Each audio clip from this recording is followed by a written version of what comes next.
Arglwydd yn ior, mor ardderchog yw dy enw ar yr holl ddeiad. Cosodais dy ogoniant i'w chynefoedd, codais am ddiffyn rhag dy elynion, o enau babanod a phlant signo, a thawylu'r gilyn a'r dialydd. Pan edrychaf ar y nefoedd, gwaith dy fysedd, y lloer a'r ser, a roddais dan ei lle. Beth yw mae drolyn i ti ei gofio? A'r teulu dynol i ti ofalu amdano. Eto gwnaethos ef ychydig i slaw diw, ei goroni a gogoniant ac anrhydedd. Roes di iddo awdurdod ar waith dy ddwylo a gosod popeth dan ei draed. Defaid ag uchen i gyd na'r anifeiliad gwylltion hefyd.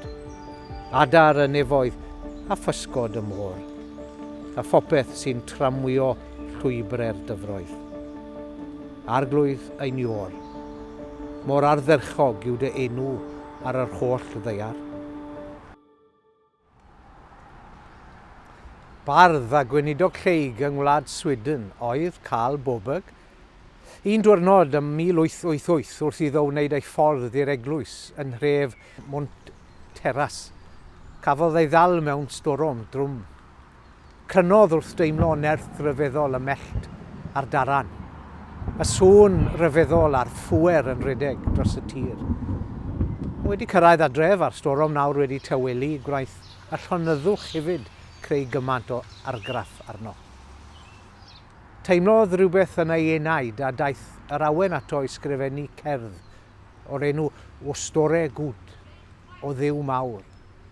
Ymddangosodd y gerdd hon mewn sawl detholiad, ond fe anghofiwyd yn fuan. Nes i rywun ddechrau ei ganu i hen alaw Swedeg.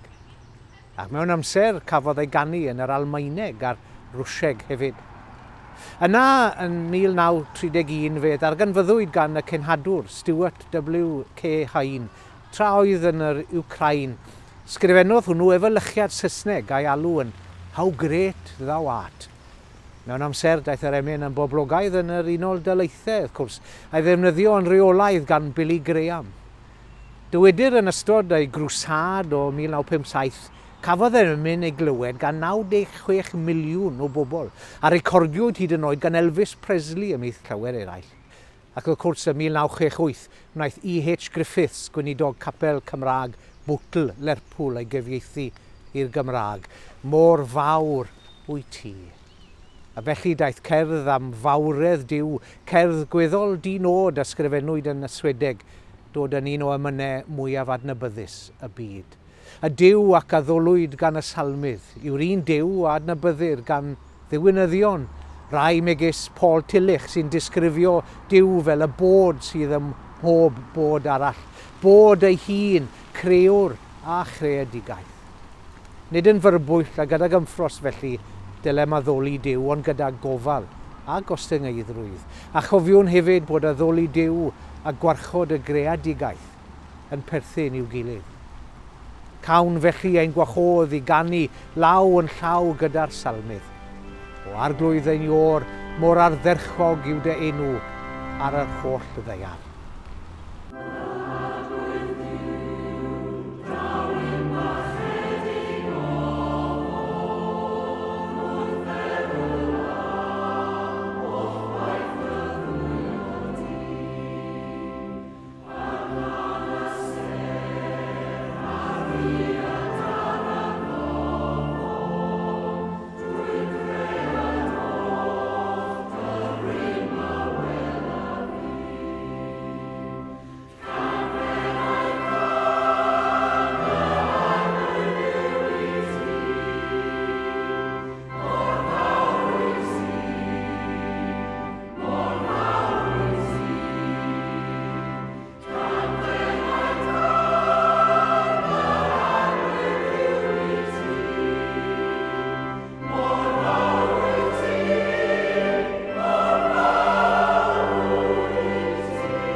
Arglwydd yr holl ddeiar.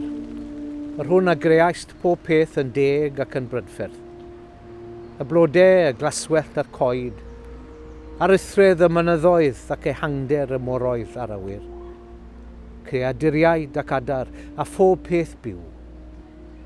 Wna ni yn gyfrifol yn ein stiwardiaeth wrth fyd, gan barchu popeth hardd ac ymdrechu i gadw ein amgylchfyd heb o'i amharu.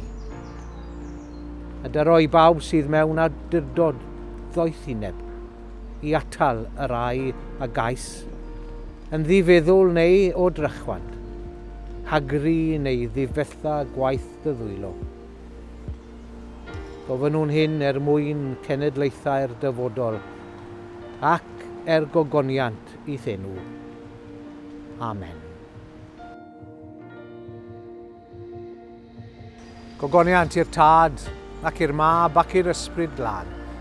Megis yr oedd yn y dechrau, mae'r awr hon ac y bydd yn wastad, yn oes oesoedd. Amen.